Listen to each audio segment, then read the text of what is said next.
What's up mga model, Kuya JC once again for the day's video.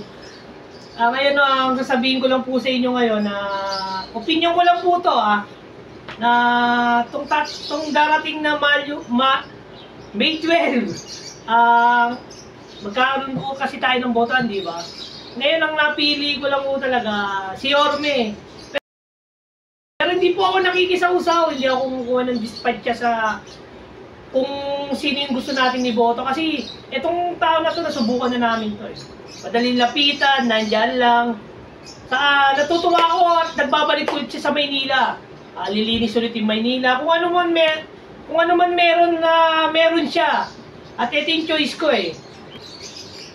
At ang kanyang ama, lumaki sa pera at siya ay batang pera din. Siyempre, batang pera ko. Kaya kailangan ko rin siya supportan na tutuwa ako sa kanya. Sa inyo naman, nasa inyo naman yan kung sino yung iboboto nyo eh. Ngayon, ang vice naman para sa akin, mukhang maganda naman ang gagawin ni Chin Atienza, ang kanyang vice.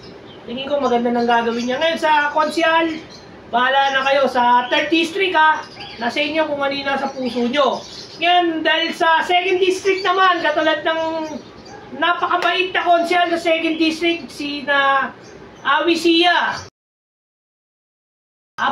Napakadali lang kung lapitan lang yun.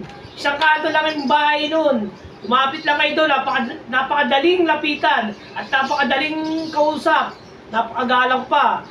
Ngayon sa taga 1st district naman po, kung kilala niyo po si Jun Ibay. Isa pa po yun sa 1st district. Napakabait na tao, napakabait na pulis, at madaling lapitan, at napakagalang pa.